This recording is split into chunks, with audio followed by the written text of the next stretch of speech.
오늘 우리가 함께 묵상할 하나님의 말씀은 갈라디아서 4장 1절에서 7절 말씀입니다. 말씀의 은혜를 나누기 전 먼저 카리스를 준비해 주시기 바랍니다.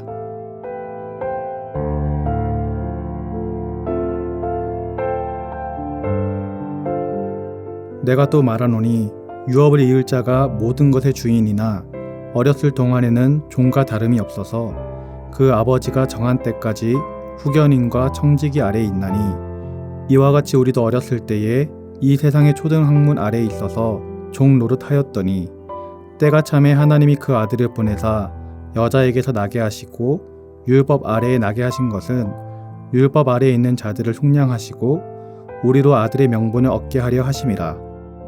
너희가 아들이므로 하나님이 그 아들의 영을 우리 마음 가운데 보내사 아빠 아버지라 부르게 하셨느니라. 그러므로 내가 이후로는 종이 아니요 아들이니 아들이면 하나님으로 말미암아 유업을 받을 자니라. 아멘. 오늘 본문은 우리의 신분 변화에 대해서 설명을 하고 있습니다. 1절과 2절 말씀을 보면 내가 또 말하노니 유업을 이을 자가 모든 것의 주인이나 어렸을 동안에는 종과 다름이 없어서 그 아버지가 정한 때까지 후견인과 청지기 아래에 있나니 라고 하였습니다. 바울 당시 로마 사회에서 주인의 아들은 실제적으로 아버지가 가진 모든 것을 소유하였지만 그 아들이 어른이 되기까지는 후견인과 청지기의 통제 아래에 있었어야만 했습니다. 어른이 되기 전까지는 종과 다름이 없었기에 자유가 없었고 후견인과 청지기의 통제 아래에 놓여 있을 수밖에 없었습니다. 아버지가 정한 때까지는 종과 같이 살아야만 했었던 것이죠. 바울은 바로 이러한 사실에 비유하여서 갈라디아 교인들의 율법주의적 신앙의 어리석음을 설명하고 있는 것입니다.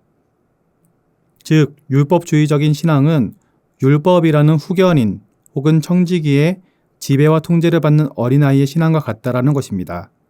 말씀드렸던 것처럼 주인의 아들은 아버지의 정한 때까지만 후견인의 지도와 감독을 받습니다.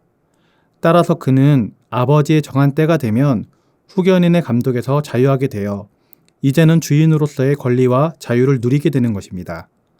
그럼에도 불구하고 계속해서 후견인의 간섭을 받는 주인의 아들이 있다면 그는 참 어리석은 자일 것입니다. 그런데 갈라디아 교인들 중에는 이미 아버지의 정한 때가 되었음에도 불구하고 후견인의 감독과 간섭에서 벗어나지 못한 것처럼 보이는 사람들이 있었던 것입니다. 여기서 아버지의 정한 때란 예수님께서 이 땅에 오신 때를 말하는 것입니다. 즉, 갈라디아 교인들 중에는 예수님께서 오셔서 구속사역을 완수하심으로 그를 믿는 자마다 율법의 통제에서 해방시켜 하나님의 아들의 명분을 얻게 하는 길을 열어놓았음에도 불구하고 여전히 율법을 지켜야지만 구원에 이룰 수 있다고 하는 율법주의적 신앙을 가진, 즉 하나님의 아들로서의 참된 자유와 권리를 누리지 못하는 어린아이와 같은 신앙을 가진 자들이 있었던 것입니다. 이것이 얼마나 어리석은 일입니까? 이러한 모습은 예수님께서 십자가에 달려 돌아가신 그 구속사역을 헛되게 하는 것이나 다름이 없었습니다. 이러한 모습은 하나님의 마음을 아프게 하였을 것입니다. 왜냐하면 하나님께서는 자기 아들을 죽이기까지 하면서 이 일을 완성하셨는데 그 은혜를 깨닫지 못하고 이전과 다름없이 살아가기 때문입니다. 우리도 마찬가지입니다. 예수님의 믿음에도 불구하고 교인들 중에는 율법주의적인 신앙을 가지신 분들이 종종 있습니다. 주일 성수를 하지 않거나 헌금을 내지 않으면, 또한 교회가 정한 일을 하지 않으면 하나님의 심판을 받게 될까봐 억지로 그 일을 하는 분들입니다. 우리는 당연히 예배를 드려야 하고 헌금도 해야 하며 교회에서 하자고 하는 일도 하는 것이 당연합니다. 그러나 그것이 징벌을 받을까봐 두려워서 하는 모습이면 안 되는 것입니다. 하나님께 받은 은혜가 크기 때문에, 죽을 수밖에 없는 죄인을 살려주신 은혜가 크기 때문에 감사하는 마음과 자원하는 마음을 담아 예배를 드리는 것이고 또 하나님께 헌금을 드리는 것입니다. 사랑하는 성도님들은 율법주의적인 신앙을 버리시고 더욱더 성숙한 하나님의 자녀로서 하나님께서 주신 자유와 권리를 누리며 동시에 더욱더 능동적인 신앙생활을 영위해 나가시길 주님의 이름으로 기도드립니다. 4절 말씀을 보면 때가 참해라고 하였습니다. 이 말은 하나님께서 당신이 친히 정하신 때가 되어서야 당신의 아들을 이 땅 가운데 보내셨다라는 것입니다. 이는 예수님께서 이 땅에 오신 것이 결코 우연히 일어난 일이 아니라는 것입니다. 하나님께서는 이 일을 오래전부터 계획해 오셨고 때를 정하셨으며 하나님의 계획과 섭리에 따라 가장 적절할 때에 예수님을 이 땅 가운데 보내셨다라는 것입니다. 하나님의 때는 가장 적절한 때입니다. 하나님은 아무 때나 일하지 않으시고 하나님의 전지전능하신 능력으로 인해 가장 효과적일 때에 일하시는 분이십니다. 그래서 예수님께서 오셨을 때 복음은 전 세계적으로 확산이 될 수 있었습니다. 왜냐하면 그때는 로마가 고대 근동의 패권을 쥐며 안정기를 누리고 있던 시기였고 도로와 해상의 길도 잘 가꿔진 시기였기 때문입니다. 또한 언어도 헬라어를 공용으로 쓰며 복음을 전달하기 쉬운 시기였습니다.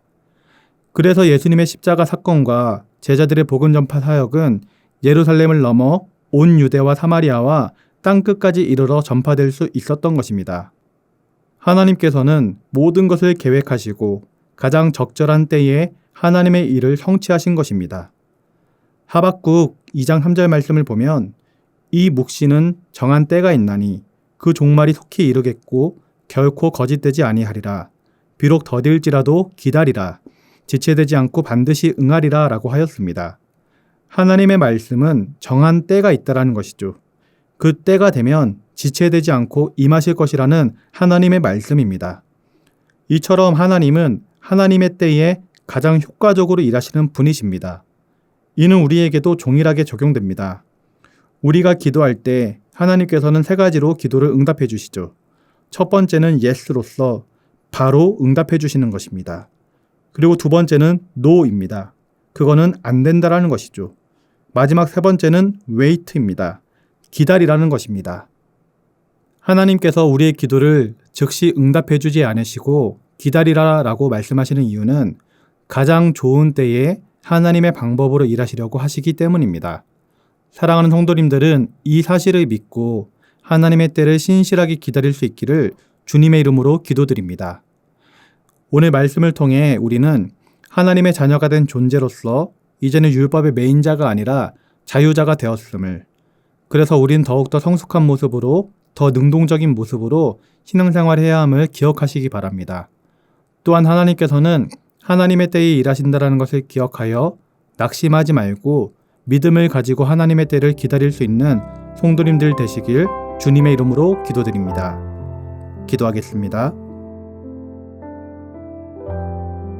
사랑의 하나님 아버지, 예수님께서 닦아놓은 믿음의 길을 온전히 걸어가길 원합니다.